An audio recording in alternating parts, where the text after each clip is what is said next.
Un jour d'automne, tout près d'Amiens. On amorçait le temps des labours sans savoir que celui des semis serait autrement plus hasardeux. Au volant, Ariane de Remaux, 36 ans, 4e année depuis son installation. On me dit souvent, t'es toute seule sur une ferme avec que des cultures. Oui, t'as des bêtes, t'as des vaches. Non. Bon, bah, un salarié peut-être. Non plus. Non, non. Enfin, quand j'en parle, c'est surtout pour dire que c'est un métier qui est ouvert aussi à tout le monde. À quelques kilomètres de là, Quentin Coulombelle a entamé la récolte de tournesol. Pour lui, l'installation, c'était il y a 10 ans. Sautant une génération, il reprenait l'exploitation de son grand-père en la remodelant à sa main.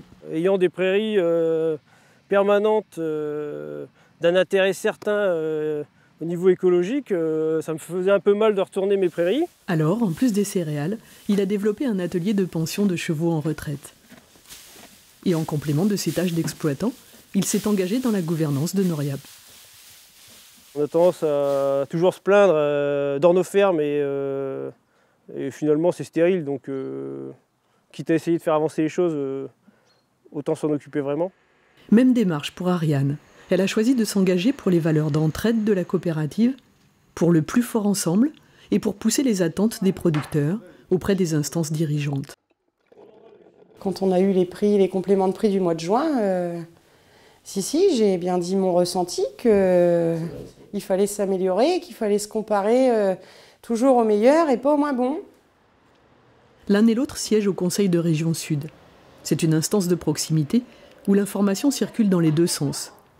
Les cadres de la coopérative présentent les stratégies, les ambitions. Les agriculteurs veillent, questionnent, proposent. Les choix qui impactent tous les coopérateurs sont débattus, remis en perspective. À l'époque, quand on a négocié, c'était avant le 22 février. Et au moment où il y a eu la guerre, je suis désolé, en un mois de temps, on est passé du blé à 180 € à du blé à 400 €. La voix des agriculteurs dans la gouvernance du groupe Noriap, c'est aussi dans le cadre plus restreint du bureau qu'elle s'exprime. 9 membres, pour qui le temps passé en plaine n'est jamais très loin. Non mais moi, derrière le maïs, tu laboures, tu sèmes, c'est tout. Juste mes maïs et les betteraves. Le programme est bien souvent très dense. Géopolitique, dynamique des marchés russes, chinois ou australiens, analyse fine des choix qui permettront de maximiser les performances. Le bureau, c'est le cœur du réacteur de la coopérative. Les tensions au Moyen-Orient et la hausse du pétrole qui, le lundi, fait progresser le marché. Ici, Quentin veille à apporter la voix d'une nouvelle génération d'agriculteurs tout en s'appuyant sur l'expérience de ceux qui y sont depuis plus longtemps. C'est de l'intérieur qu'on comprend la manière dont les décisions sont prises. Des fois, c'est vrai que j'ai des adhérents qui me disent mais au siège, finalement, vous prenez des décisions, c'est pas réfléchi, c'est pas possible. Et non, je confirme, les décisions ne sont pas prises sur une monnaie qu'on jette en l'air. Donc il y a forcément du débat, des confrontations d'idées. Ça, c'est notre quotidien. Après, on arrive toujours à retrouver des consensus pour le peu que ça aille dans le sens de l'adhérent et puis le sens de la COP. Être représentant des agriculteurs au sein de la gouvernance Noriap, c'est aussi avoir une vision d'avenir, penser la coopérative de demain. Une COP qui doit faire preuve de modernité, d'adaptabilité, d'agilité pour être en capacité de répondre aux enjeux à venir. Aujourd'hui, on parle quand même de plus en plus de sécheresse, de manque d'eau.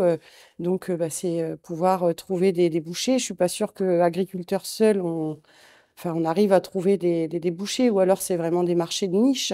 Tandis qu'avec la coopérative, on est quand même un bon groupe.